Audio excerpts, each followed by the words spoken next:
Welcome back to the Sports Cage. I'm Dave Thomas, filling in for Barney Shankaruk. It's time to go out on the Western Pizza guest hotline. Of course, the perfect pie every time with the Western Canadian ingredients that can't be beat. You'll find them all at Western Pizza. And we're pleased to be joined by the Canadian champion. Yes, heading off to the Worlds to represent Canada at the Men's World Curling Championship, Matt Dunstone and EJ Harnden and Colton Lott. Yes, Team Dunstone joining us on the line here this afternoon as they count down to getting things going tomorrow. And first and foremost, Matt, let's start with you. It's been a minute seemingly since you've won the Brier. What has it been like since winning? I think a lot of relief has kind of settled in. It kind of feels like playing with house money now a little bit. I would say the 3 or 4 days after the Brier were fairly overwhelming in, a lot of great ways, but it was a lot more than I thought it was going to be. I would say within the last week or so, it's kind of settled in and everything's been forgotten about. Sports is a what have you done for me lately? And the Briar's over 2 weeks ago. So we've moved on and now, all the curling fans have moved on to the World Championships. You now get the opportunity to represent Canada on the world stage. What does this opportunity mean to you? Yeah, totally. Ever since I kind of understood what curling was and started playing it as a young kid, it's always been about the Brier. Grew up watching it. All my favorite curlers played in it. It's the event that everybody wanted. And to follow up on that, to represent your country too, means a lot. It's been 10 years for me. It's felt like a lifetime. That piece of it, I'm awfully excited about. And, to be able to do it with this group in particular, where, there was a lot of storylines for each of us individually on why representing Canada again would mean a lot to us. And, so that's what's going to make this World Championship really special. Not going to take it for granted, obviously.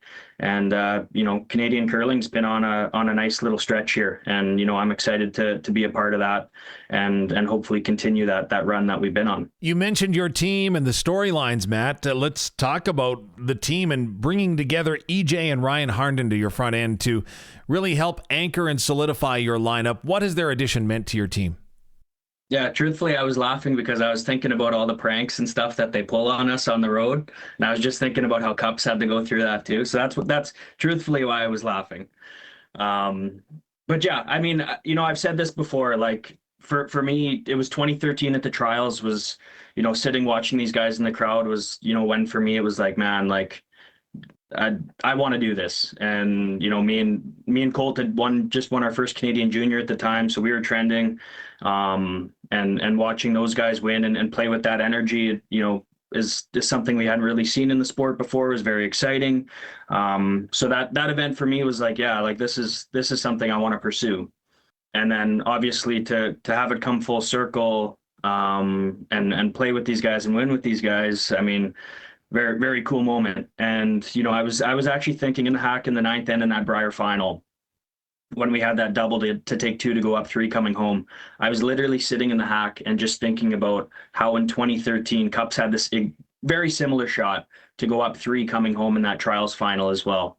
And that's what I was thinking about in the hack. And to have that moment with the same front end, life works in miraculous ways. And for us to be able to make that shot, go up three coming home, it's all good. And these guys are the best or one of the best to ever do it at their positions. And to be able to end this chapter with this group, who's had a lot of success over the 16 months here, pretty special. Colton, I can see you over there smiling, and your face kind of lit up, Colton Lott, when talking about the Broom Brothers and EJ and Ryan and some of the pranks that they pulled. Can you let us in on any of them? I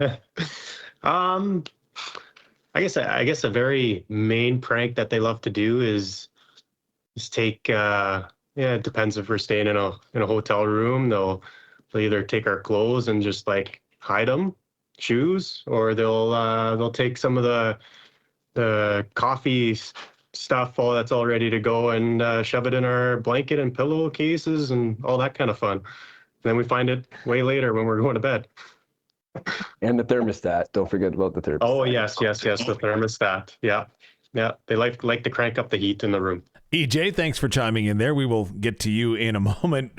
First, Colton, though, on a more serious note, you're getting set for your first World Men's Curling Championship experience with Matt Dunstone and team. Who should we be watching for? Who are you watching for as you head towards Utah? Yeah, like it's definitely not your regular teams that you've seen at the Worlds prior. We've played a lot of these teams. We know what they're about. Like the Scottish team there, like they're equivalent to Mowat. Like they're a very good team, but like I think for us, it doesn't matter who we play. We're gonna go out there, stick to our game plan, stick within the team, and perform at the best that we can by doing that. So, EJ Harnden, when it comes to you and what to watch, the question is, a lot of Canadians are going to be watching to see the interaction and or reaction between yourselves and Team Sweden. Do you anticipate any tension between yourselves, Sweden, Nicholas Edin, after what we saw at the Olympic Games between Brad Jacobs' team and Team Sweden there? No, I don't. I think that was an isolated incident.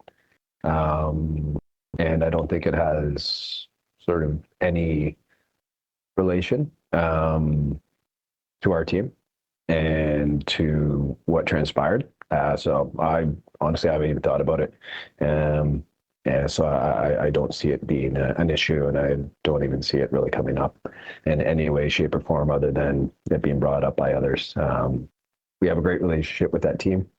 Over the last number of years on the tour, things happen in the high pressure and situations. Like to think that was an isolated incident, and again, in no relation to our team. So I don't see it becoming an issue or coming up in any way, shape, or form. So as we are running out of time, Matt, I guess the question for you, do you feel any nerves or pressure heading towards this World Men's Curling Championship in Utah? Feel great, cool, calm, collected. I mean, like I said earlier, we're playing with house money a little bit here. The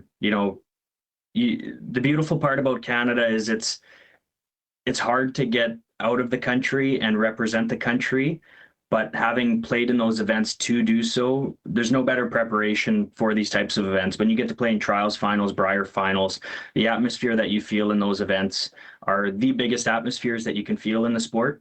And when you do get through those and, you get to the World Championships, you're very well prepared for it. So that's where I'm at, feel really good about it. Again, I mean, all the teams, nobody's new, play everybody multiple times a season. And like I said, the way I see it, we've already played on the biggest stages, that this sport has to offer. So you mentioned your prep, Matt. Has anything changed then as you get set to go tomorrow?